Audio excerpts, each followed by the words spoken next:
আকাশবাণী কলকাতা স্থানীয় সংবাদ পড়ছি সুদীপ বসু। প্রথমে বিশেষ বিশেষ খবর।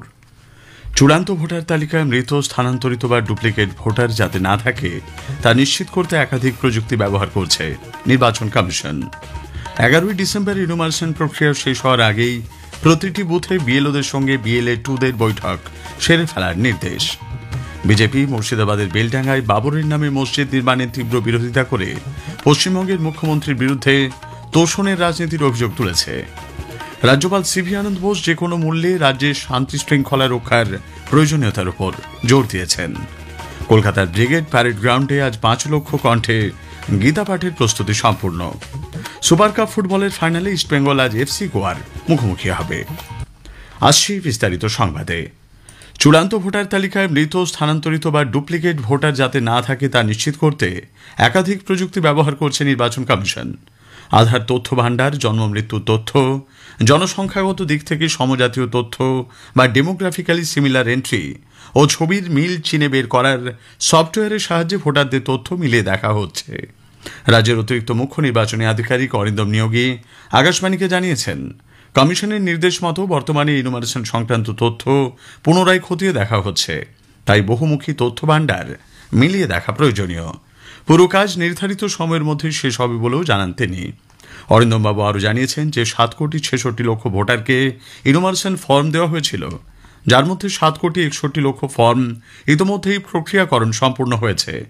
মোট ফর্মের 92% ডিজিটাইজ করা ছাড়াও আর 7.2% ফর্ম আনকালেক্টেবল বা সংগ্রহযোগ্য নয় বলে চিহ্নিত হয়েছে। তিনি বলেন, এখনও পর্যন্ত যে 4.5 লক্ষ ফর্মের প্রক্রিয়াকরণ বাকি রয়েছে তা সংগ্রহ প্রক্রিয়াকরণের কাজ শেষ করতে জেলা নির্বাচনী আধিকারিকরা যুদ্ধকালীন তৎপরতায় কাজ করছেন। নদিয়া জেলায় এসআইআর প্রক্রিয়ার অগ্রগতি নিয়ে একটি প্রতিবেদন। নদিয়া জেলায় এসআইআর এর কাজ দ্রুত গতিতে এগিয়ে চলেছে। জমা পড়া ফর্মগুলি এখন যাচাইয়ের কাজ চলেছে। এই জেলায় প্রায় 44 লক্ষ ফর্ম ইতিমধ্যেই ডিজিটালাইজেশন হয়েছে বলে নির্বাচন দপ্তরের ভারপ্রাপ্ত আধিকারিক অরিন্দম দাশগুপ্ত আকাশবাণীকে জানিয়েছেন। তিনি আরো বলেন, জেলায় এসআইআর এর কাজ ইতিমধ্যেই 99% সম্পন্ন হয়েছে। উল্লেখ্য, নদিয়া জেলায় 44,18,838 জন ভোটার রয়েছেন। নির্ধারিত সময়ে বিএলওর কাজ শেষ হওয়ায় শ্যামলকান্তি ঘোষ খুশি প্রকাশ করেছেন।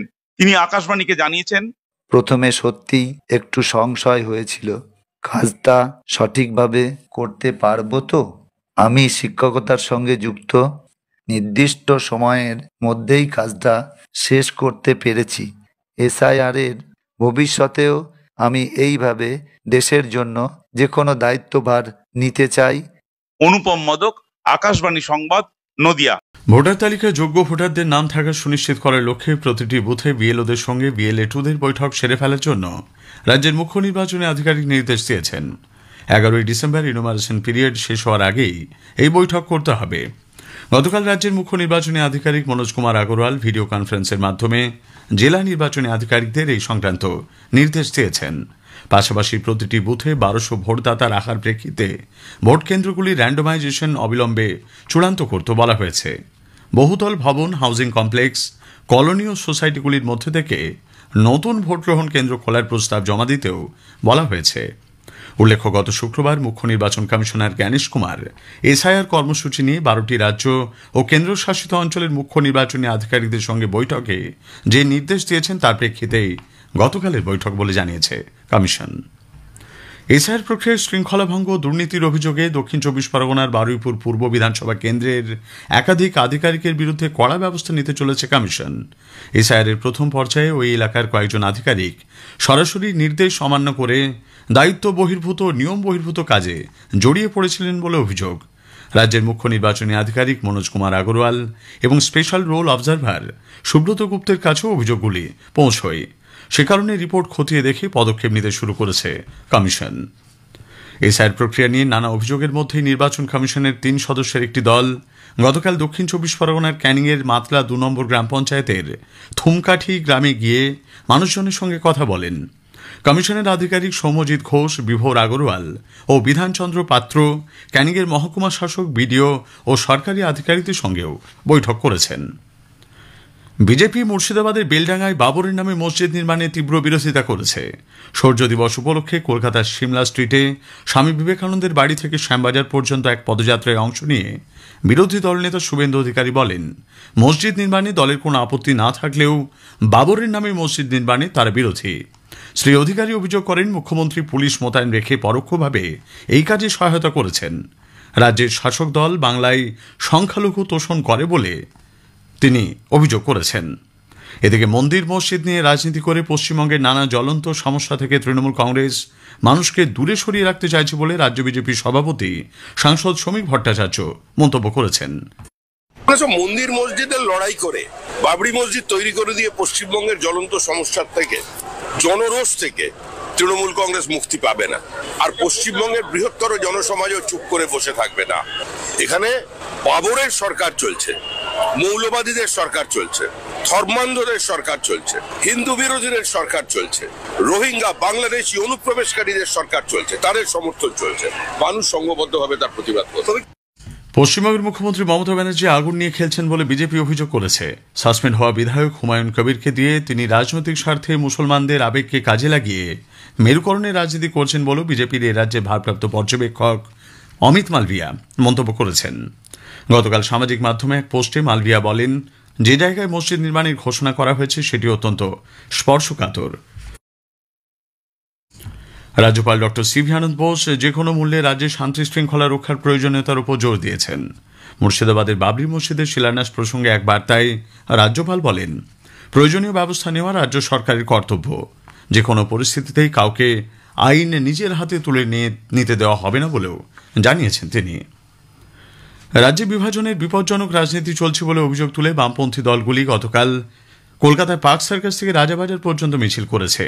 বামফ্রন্টের চেয়ারম্যান বিমান বসু ছাড়াও ফ্রন্টের শরিক দলের নেতৃবৃন্দ এবং সিপিআইএম লিবারেশনের কার্তিক পাল উপস্থিত ছিলেন। মিছিল শেষে রাজাবাজারে একটি সমাবেশ করা হয়। স্থানীয় সংবাদ শুনছেন আকাশবাণী কলকাতা কেন্দ্র থেকে। কলকাতার ব্রিগেড প্যারেড গ্রাউন্ডে আজ 5 লক্ষ কণ্ঠে গীতা পাঠের আয়োজন করা হয়েছে। সনাতন সংস্কৃতি সংসদ আয়োজিত এই অনুষ্ঠানে যোগ দেবেন 150 সাধু সন্ত। মুখ্য অতিথি হিসেবে থাকছেন জ্ঞানানন্দ মহারাজ। তার সঙ্গে বাগেশ্বর ধামের পীঠাধীশ্বর ধীরেন্দ্র শাস্ত্রী, পদ্মভূষণ সাধ্বী রতনভারা এবং যোগগুরু রামদেবেরও যোগ দেবার কথা। গীতাপাঠ অনুষ্ঠানে বিশেষ আমন্ত্রণ জানানো হয়েছে অল ইন্ডিয়া মতুয়া মহাসংঘকে। অনুষ্ঠানে উপস্থিত থাকবেন মতুয়া ধর্মগুরু তথা বড় ঠাকুর সুব্রত ঠাকুর। আমন্ত্রণ জানানো হয়েছে রাজ্যপাল ডক্টর সিভি আনন্দ বোস এবং মুখ্যমন্ত্রী মমতা ব্যানার্জিকেও। সকাল 9টা থেকে শুরু হয়ে 12:30 পর্যন্ত গীতাপাঠ চলবে বলে জানিয়েছেন উদ্যোক্তারা। এর জন্য 3টি মঞ্চ তৈরি করা হয়েছে। গীতাপাঠ মানুষকে সদাচরণ শেখায় বলে সনাতন সংস্কৃতি সংসদের তরফে স্বামী নির্গুণানন্দ জানিয়েছেন।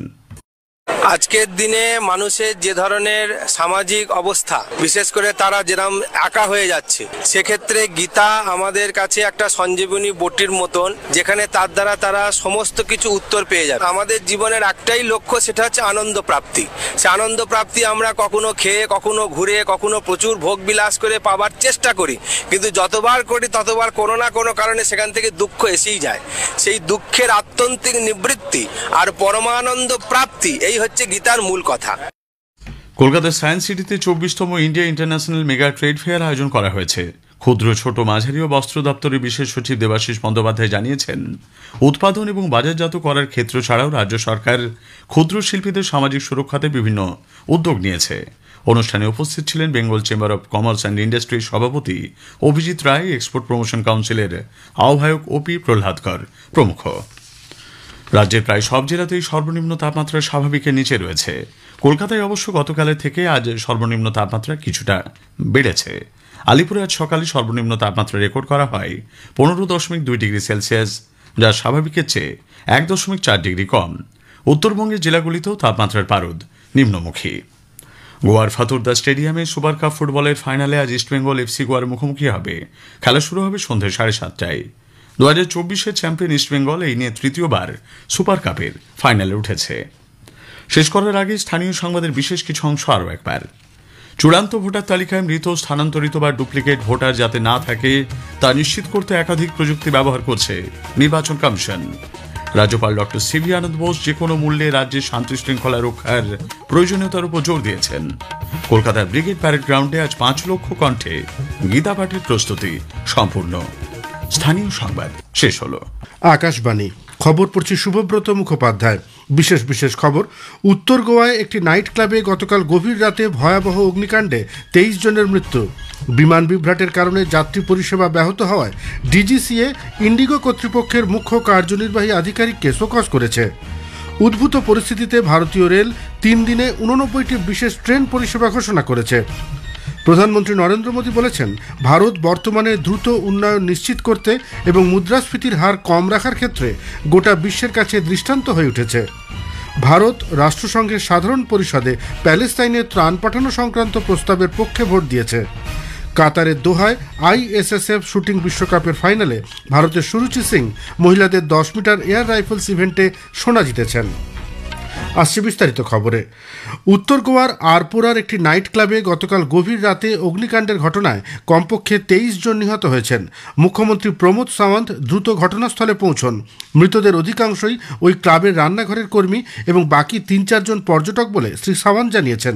তিনি আরও জানিয়েছেন, সিলিন্ডার বিস্ফোরণের ফলে ঘটা এই অগ্নিকাণ্ডে 3 জন পুড়ে মারা গেছেন, বাকিরা ধোঁয়ায় দমবন্ধ হয়ে প্রাণ হারান।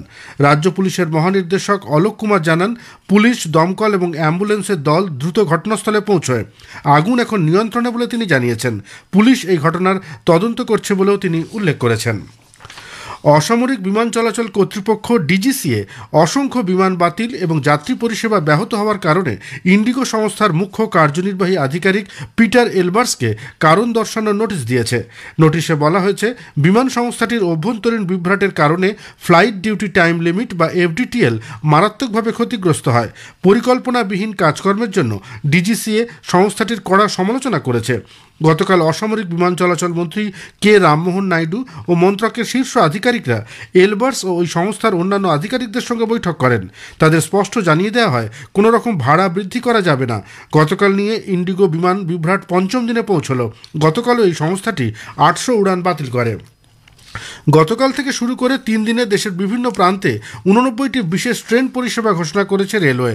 শীত মরশুমে ব্যাপক বিমান বাতিল এবং অতিরিক্ত ভিড়ের পরিপ্রেক্ষিতে এই বিশেষ ট্রেনগুলি চালু করা হচ্ছে। রেল ভ্রমণের ক্রমবর্ধমান চাহিদার কথা মনে রেখে এবং পর্যাপ্ত সংযোগ নিশ্চিত করার লক্ষ্যে এই পদক্ষেপ নেওয়া হয়েছে।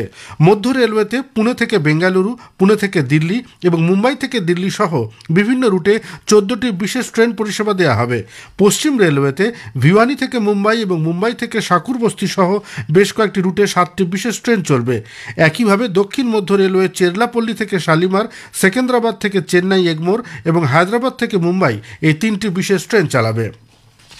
ইন্ডিগো বিমান পরিষেবা বিপর্যস্ত হওয়ায় যাত্রীদের অতিরিক্ত ভিড় সামাল দিতে পূর্ব রেল হাওড়া নিউ দিল্লির মধ্যে এবং শিয়ালদা লোকমান্য তিলকের মধ্যে বিশেষ ট্রেন চালানোর সিদ্ধান্ত নিয়েছে। আগামীকাল 8ই ডিসেম্বর হাওড়া নিউ দিল্লি স্পেশাল রাত 11টায় হাওড়া থেকে এবং আগামী 10ই নভেম্বর নিউ দিল্লি হাওড়া স্পেশাল নিউ দিল্লি থেকে সকাল 7:30টায় ছাড়বে। যাতায়াতের পথে ট্রেনটি উভয় দিকে বর্ধমান, দুর্গাপুর, আসানসোল স্টেশনে থামবে। শিয়ালদা লোকমান্য তিলক স্পেশাল শিয়ালদা থেকে আগামীকাল 8ই ডিসেম্বর রাত 11:10 এবং লোকমান্য তিলক শিয়ালদা স্পেশাল আগামী 11ই ডিসেম্বর সকাল 6:30টায় লোকমান্য তিলক স্টেশন থেকে ছাড়বে। যাতায়াতের পথে ট্রেনটি নৈহাটি, ব্যান্ডেল, বর্ধমান, দুর্গাপুর ও আসানসোল স্টেশনে থামবে। এদিকে ইন্ডিগো ফ্লাইট বাতিলের কারণে যাত্রী সুবিধার্থে উত্তর পূর্ব সীমান্ত রেল 18টি বিভিন্ন ট্রেনে মোট 20টি কোচ যোগ করার সিদ্ধান্ত নিয়েছে। অসামরিক উড়ান চলাচল মন্ত্রক অবিলম্বে বিমান যাত্রীদের টিকিট বাবদ বকেয়া অর্থ মিটিয়ে দেওয়ার জন্য ইন্ডিগো বিমান সংস্থাকে নির্দেশ দিয়েছে। আজ রাত 8টার মধ্যে বাতিল উড়ান বাবদ যাত্রীদের টিকিটের সমস্ত অর্থ ফেরত দিতে হবে বলে মন্ত্রক জানিয়েছে। এছাড়াও উড়ান বাতিলের জন্য যেসব যাত্রীর ভ্রমণ পরিকল্পনা পরিবর্তন করতে হয়েছে তাদের টিকিটের ওপর কোনো লেভি বা অন্যান্য চার্জ নেওয়া চলবে না। এইসব নির্দেশ অমান্য করা হলে ইন্ডিগোর বিরুদ্ধে কঠোর ব্যবস্থা নেওয়া হবে বলে মন্ত্রক সূত্রে জানানো হয়েছে। অসামরিক উড়ান চলাচল মন্ত্রক সমস্ত বিমান সংস্থাকে উড়ানের ভাড়ার ঊর্ধ্বসীমা কঠোরভাবে মেনে চলার নির্দেশ দিয়েছে। গতকাল নতুন দিল্লিতে মন্ত্রকের জারি করা এক বিজ্ঞপ্তিতে বলা হয়েছে, পরিস্থিতি স্বাভাবিক না হওয়া পর্যন্ত বিমান ভাড়ার এই ঊর্ধ্বসীমা বলবৎ থাকবে। এই ঊর্ধ্বসীমা মেনে চলা হচ্ছে কিনা সে বিষয়ে সমস্ত বিমান সংস্থা এবং অনলাইন ভ্রমণ পোর্টালগুলোর মাধ্যমে নজরদারি চালানো হবে। ভারত বর্তমানে দ্রুত উন্নয়ন নিশ্চিত করতে এবং মুদ্রাস্ফীতির হার কম রাখার ক্ষেত্রে গোটা বিশ্বের কাছে দৃষ্টান্ত হয়ে উঠেছে বলে প্রধানমন্ত্রী নরেন্দ্র মোদী জানিয়েছেন। নতুন দিল্লিতে এক অনুষ্ঠানে শ্রী মোদী বলেন, চলতি অর্থবছরের দ্বিতীয় ত্রৈমাসিকে 8% জিডিপি বৃদ্ধির হার দেশের অগ্রগতিরই প্রতিফলন। এটি শুধুমাত্র একটি সংখ্যা নয়, বৃহৎ অর্থনৈতিক উন্নয়নের প্রতীক। বিশ্ব অর্থনীতির ক্ষেত্রে ভারত উন্নয়নের চালিকা শক্তি হয়ে উঠেছে বলেও উল্লেখ করেন তিনি। 8% से ज्यादा की ग्रोथ रेट हमारी प्रगति की नई गति का प्रतिबिंब है। ये सिर्फ नंबर नहीं है, ये स्ट्रॉन्ग मैक्रो इकोनॉमिक सिग्नल है। ये संदेश है कि भारत आज ग्लोबल इकोनॉमी का ग्रोथ ड्राइवर बन रहा है और हमारे आंकड़े तब है जब ग्लोबल ग्रोथ 3% के आसपास है। প্রধানমন্ত্রী বলেন, বর্তমান বিশ্বের বিভিন্ন প্রতিকূলতার মুখে দাঁড়িয়ে ভারত নিজস্বতা বজায় রাখতে সমর্থ হয়েছে। অর্থনৈতিক মন্দা নিয়ে যখন বিশ্ব নেতারা কথা বলছেন, সেই সময় ভারত উন্নয়নের গাথা রচনা করছে বলেও তিনি মন্তব্য করেন। খবর শুনছেন আকাশবাণী থেকে। ভারত রাষ্ট্রসংঘের সাধারণ পরিষদের প্যালেস্তাইনে ত্রাণ পাঠানো সংক্রান্ত প্রস্তাবের পক্ষে ভোট দিয়েছে। ওই প্রস্তাবে বলা হয়েছে, আগামী 3 বছর প্যালেস্তাইনে ত্রাণ পাঠানোর প্রকল্প বা UNRWA অব্যাহত থাকবে। 151টি দেশ প্রস্তাবের পক্ষে ও 10টি দেশ বিপক্ষে ভোট দেয়। ভোটদানে বিরত থাকে 14টি দেশ। UNRWA commissioner general Philippe Lazzarini এই প্রস্তাবকে স্বাগত জানিয়েছেন। তিনি বলেন, মানবিক দিক দিয়ে এই সিদ্ধান্ত অত্যন্ত গুরুত্বপূর্ণ পদক্ষেপ। এর ফলে প্যালেস্তাইনে শিক্ষা, স্বাস্থ্য এবং উন্নয়নমূলক কাজকর্মগুলিকে এগিয়ে নিয়ে যাওয়ার সুবিধা হবে। সেই সঙ্গে শিশুদের নিরাপত্তা দেওয়া এবং শরণার্থীদের শিবিরে নানা ধরনের সুযোগ সুবিধা পৌঁছে দেওয়ার ক্ষেত্রেও তা গুরুত্বপূর্ণ ভূমিকা নেবে। প্রস্তাবের বিপক্ষে ভোট দেয় মার্কিন যুক্তরাষ্ট্র, ইসরায়েল, ফিজি, হাঙ্গেরি, উত্তর Macedonia, Palau, Papua New Guinea, Paraguay ও টোম্বা। ভারত এবং মার্কিন যুক্তরাষ্ট্র সীমান্তপার সন্ত্রাস সহ সব ধরনের জঙ্গি কার্যকলাপের তীব্র নিন্দা করেছে। দুটি দেশই একসঙ্গে আন্তর্জাতিক স্তরে এর বিরুদ্ধে প্রতিরোধ গড়ে তুলবে বলে একমত হয়েছে। চলতি মাসের 3 তারিখে আয়োজিত 61তম ভারত মার্কিন যুক্তরাষ্ট্র সন্ত্রাস দমন সংক্রান্ত যৌথ ওয়ার্কিং গ্রুপ ও দুদেশের মধ্যে যৌথ সংলাপ পর্বে এ নিয়ে বিস্তারিত আলোচনা হয়েছে। দুটি দেশই ভারতের সাম্প্রতিক জঙ্গি হানার তীব্র নিন্দা করেছে। যৌথ বৈঠকগুলিতে সিদ্ধান্ত হয়েছে, রাষ্ট্রসংঘের আইসিস, আল কায়দা, লস্কর ই তৈবা এবং জৈশ-ই মোহাম্মদের বিরুদ্ধে আরও কড়া ব্যবস্থা নিতে হবে। মার্কিন যুক্তরাষ্ট্র তার ইউরোপীয় ন্যাটো মিত্রদের জানিয়েছে যে তারা চায় 2027 সালের মধ্যে ন্যাটোর বেশিরভাগ নিয়মিত প্রতিরক্ষা সংক্রান্ত দায়িত্ব তাদের হাতে তুলে দিতে। এই দায়িত্বের মধ্যে রয়েছে গোয়েন্দা তথ্য সংগ্রহ এবং ক্ষেপণাস্ত্র প্রতিরক্ষা। পেন্টাগনের কর্মকর্তারা ইউরোপীয় কূটনীতিকদের কাছে এই বার্তা পৌঁছে দিয়েছেন। তবে কিছু ইউরোপীয় নেতা এই সময়সীমাকে অত্যধিক চ্যালেঞ্জিং এবং অবাস্তব বলে বর্ণনা করেছেন। ভারতীয় আবহাওয়া দপ্তর IMD আজ দিল্লি, পাঞ্জাব, হরিয়ানা, চণ্ডীগড়, ঝাড়খণ্ড, ছত্তিশগড়, মধ্যপ্রদেশ এবং ওড়িশায় শৈত্যপ্রবাহের পূর্বাভাস দিয়েছে। অসম, মেঘালয়, নাগাল্যান্ড, মণিপুর, মিজোরাম এবং ত্রিপুরার মতো উত্তর পূর্বাঞ্চলের রাজ্যগুলিতে ভোরের দিকে ঘন কুয়াশা থাকছে। আন্দামান নিকোবর দ্বীপপুঞ্জের বেশ কিছু এলাকায় আজ বজ্রবিদ্যুৎ সহ ঝোড়ো হাওয়া বয়ে যাবার সম্ভাবনা বলে জানিয়েছে IMD। কাতারের দোহায় অনুষ্ঠিত ISSF শুটিং বিশ্বকাপের ফাইনালে ভারতের সুরুচি সিং স্বদেশীয় মনু ভাকরের 6 বছরের পুরনো রেকর্ড ভেঙে মহিলাদের 10 মিটার এয়ার পিস্তল ইভেন্টে স্বর্ণপদক জয় করেছেন। দেশেরই সাইনেম রূপো জিতেছেন। সুরুচি 245.1 স্কোর করে সোনা জেতেন। সাইনেম 243.3 স্কোর করে রূপো পান। পুরুষদের 10 মিটার এয়ার পিস্তল ইভেন্টে সম্রাট রানা ব্রোঞ্জ জিতেছেন। বিশ্ব ফুটবলের নিয়ামক সংস্থা ফিফা আসন্ন বিশ্বকাপের ক্রীড়াসূচি ঘোষণা করেছে। 48টি দেশ মার্কিন যুক্তরাষ্ট্র, মেক্সিকো এবং কানাডায় চূড়ান্ত পর্বে অংশগ্রহণ করবে। 11 জুন মেক্সিকো সিটিতে মেক্সিকো বনাম দক্ষিণ আফ্রিকার ম্যাচ দিয়ে প্রতিযোগিতার সূচনা হবে। গতবারের চ্যাম্পিয়ন আর্জেন্টিনা আগামী 16 জুন আলজেরিয়ার বিরুদ্ধে খেলতে নামবে। গতকাল ওয়াশিংটনে প্রবল তুষারপাতের মধ্যে মার্কিন রাষ্ট্রপতি ডোনাল্ড ট্রাম্প, মেক্সিকোর রাষ্ট্রপতি ক্লদিয়া সিনবাম ও কানাডার প্রধানমন্ত্রী মার্ক কার্নের উপস্থিতিতে ফিফা এই ক্রীড়াসূচি প্রকাশ করেছে। শেষ করার আগে খবরের বিশেষ কিছু অংশ আরও একবার।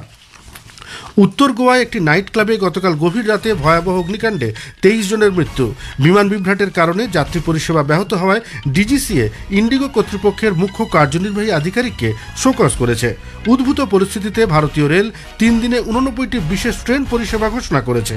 প্রধানমন্ত্রী নরেন্দ্র মোদী বলেছেন, ভারত বর্তমানে দ্রুত উন্নয়ন নিশ্চিত করতে এবং মুদ্রাস্ফীতির হার কম রাখার ক্ষেত্রে গোটা বিশ্বের কাছে দৃষ্টান্ত হয়ে উঠেছে। খবর শেষ হলে